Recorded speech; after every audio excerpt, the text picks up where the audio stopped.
Salam alaikum, salut les copinons. Dernier soir en Turquie, à Istanbul. Donc, dernier soir avant de rebrousser chemin au Canada. Déjà, ça fait 3 semaines que je suis à l'extérieur. Donc, après les 3 premières nuits en Turquie, dans la partie Taksim, la partie européenne de Istanbul. Et après 10 nuits aussi en Thaïlande, donc je reviens à Istanbul pour 3 autres nuits, donc à Fatih.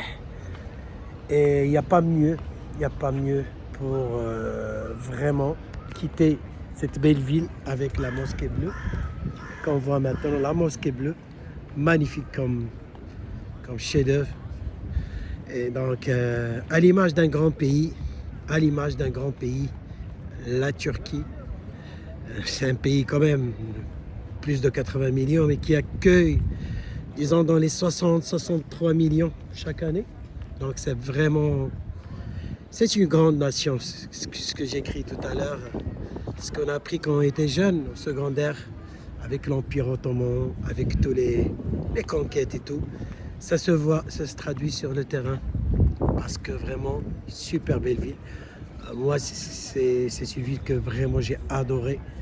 J'avais l'impression que j'étais né ici, parce que c'est vrai qu'il y a beaucoup de monde, beaucoup de monde. Là, c'est vraiment achalandé toute la journée, toute la journée. Et là, ce qui est merveilleux, c'est qu'il n'y a pas une centralisation des activités. Là où on va, il y a toujours quelque chose à faire. Là où on va, il y a du centre-ville. On mange bien, il y a beaucoup d'activités, que ce soit nautiques, que ce soit culturelles et tout. Et vraiment, il y a plein d'histoires. Plein d'histoires. C'est pas une destination qui est chère quand même, si je la compare avec d'autres. C'est vrai que ça a augmenté après le Covid, à l'image de toutes les villes au monde.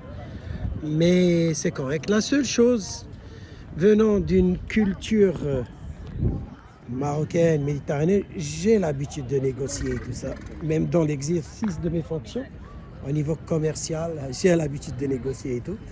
Mais en Turquie, c'est la mecque de la négociation. Il faut vraiment être vigilant. C'est ça le hic, c'est que c'est des gens magnifiques et tout ça. Ils ont un ego quand même, mais il faut vraiment négocier les prix. Il faut carrément diviser sur 3 ou 4. C'est pas facile. Surtout pour les gens qui viennent d'une culture occidentale, qui n'ont pas l'habitude, surtout chez nous au Canada, ils n'ont pas l'habitude. Ils ont l'habitude d'avoir un prix fixe, mais ici vraiment il faut négocier. Ça peut commencer d'un taxi jusqu'à. Il faut négocier, tout est négociable ici. Et même parfois, il faut faire attention pour ne pas tomber sur des escrocs et tout ça, parce que c'est pas facile. À l'image de n'importe où dans le monde, mais il faut être vigilant. Mais ce que je peux dire, c'est un super beau pays, moi, carrément. C'est vrai que j'étais dans les îles, au Thaïlande, magnifique. Mais moi, j'étais vraiment impressionné par ce que j'ai vu. On sent, comme j'ai dit, on sent la vie, on sent qu'on vit toute la journée. Il n'y a pas une certaine monotonie. Donc, il y a toujours quelque chose à faire. Les gens sont super. Il y a plein de choses. Il y a chaque jour, c'est des découvertes. Moi, vraiment,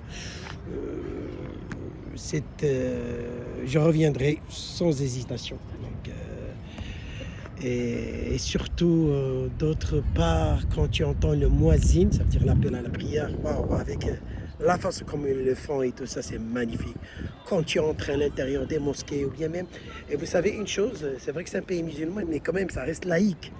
Ça reste laïque, il y a les catholiques et tout ça, mais en majorité, la Turquie, c'est tous presque musulmans. Mais tout le monde cohabite en toute de façon pacifiste.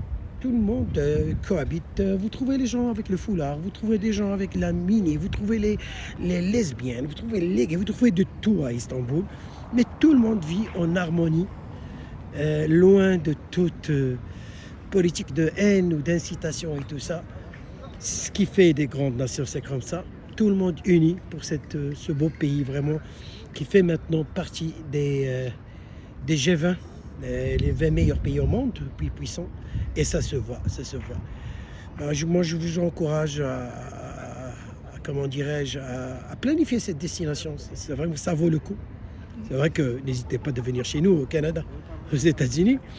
Surtout le Canada, sinon je vais perdre mon emploi parce que moi je suis quelqu'un de spécialiste, je suis dans le développement dans le commercial de la destination Canada et les États-Unis. Donc, c'est ça ma job. Et par contre, tout ce que vous avez vu en Thaïlande et tout ça, c'est par passion. J'essaye de partager l'information pour des gens qui veulent découvrir d'autres choses et tout ça. Et qui sait, Inch'Allah, si la santé ne trahit pas, peut-être après la retraite, j'envisagerais peut-être un reporter touristique ou bien un tour leader parce que j'aime échanger avec les gens, j'aime découvrir d'autres destinations et tout ça. Inch'Allah, la prochaine destination, si Dieu le veut, bien sûr, ce sera bien un Kenya et un Tanzanie. Kenya, Tanzanie, parce que je suis un fanatique de la faune et de la flore, sans oublier la belle plage de Zanzibar.